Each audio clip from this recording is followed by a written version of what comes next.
Hi everybody, TJ Mac Vintage Cards here, and today I'm doing a video where I'm going to show off three new additions to my collection and just how they fit right in with my collecting focus of cards that are aesthetically pleasing, have historical significance, or bring back nostalgic feelings. And in some instances, they could be all three of those things. But this first card I'm showing off is a 1950 Bowman Tommy Henrich, and he is somebody that I've been learning more and more about lately just because I've become fascinated with the 1949 to 53 Yankees teams that won 5 straight World Series and just how those teams were comprised, where they didn't have a lot of what I would say superstar type players, even though Yogi Berra was one of the best catchers and they had Rizzuto, of course, but DiMaggio was not the player he was in earlier years, did not contribute much at all to the 49 team. Had a really good year in 1950, but by 51, his contribution would lessen even more just because of injuries, and that was his last season. And Mantle also was just starting out around that time in 51 and 52, and of course in 53 he played on the team as well. But he wasn't the superstar player that he later became, though he was a good player. But that's what I really find enjoyable about this team is they just had a lot of different players contribute, and Tommy Henrich was one of those guys. He was really a key player in that 49 team that won the first of the 5 World Series. That year he finished third in the American League in home runs with 24, and he was 8th in the American League in RBIs with 85. And he also contributed in that World Series.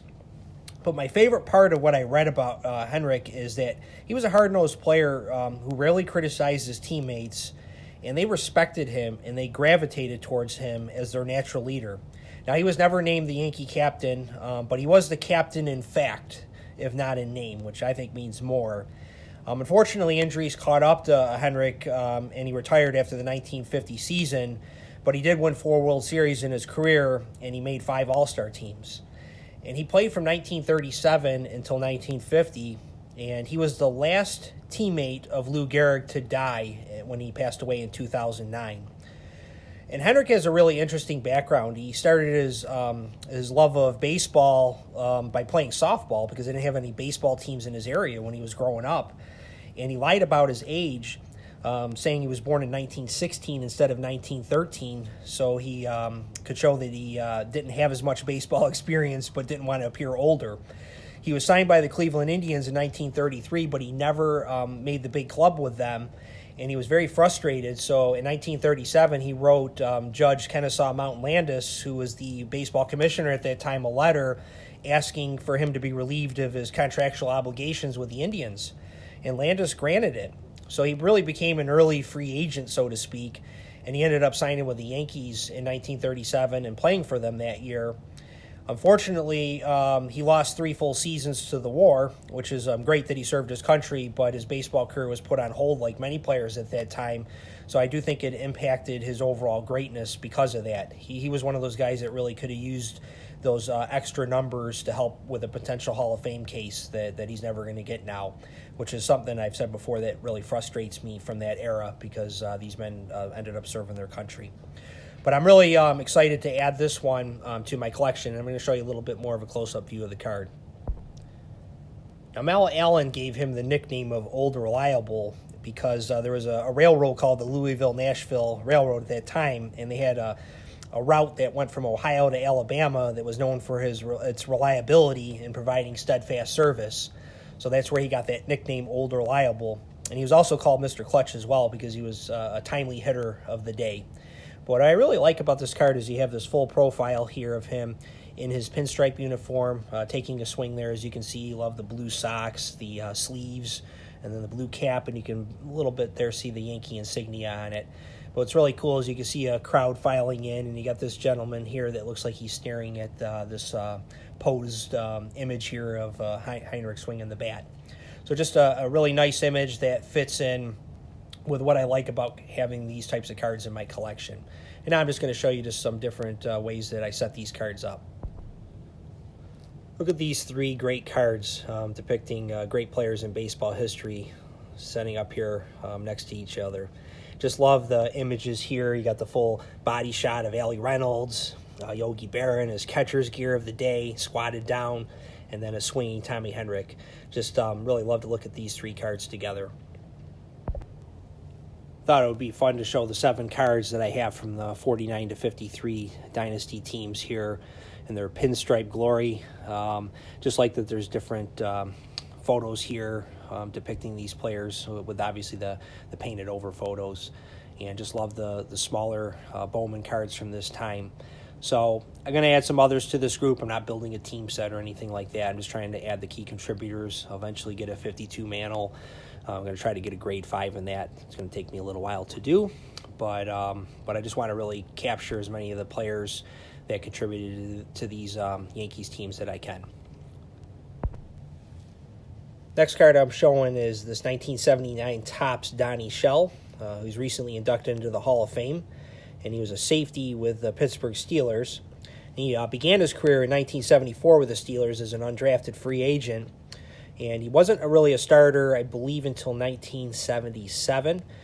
And as you can see here, his first card is not until 1979, and that's pretty common back then. There were so many players on NFL rosters that Topps had a 528 card set, so you only could put so many players in each set.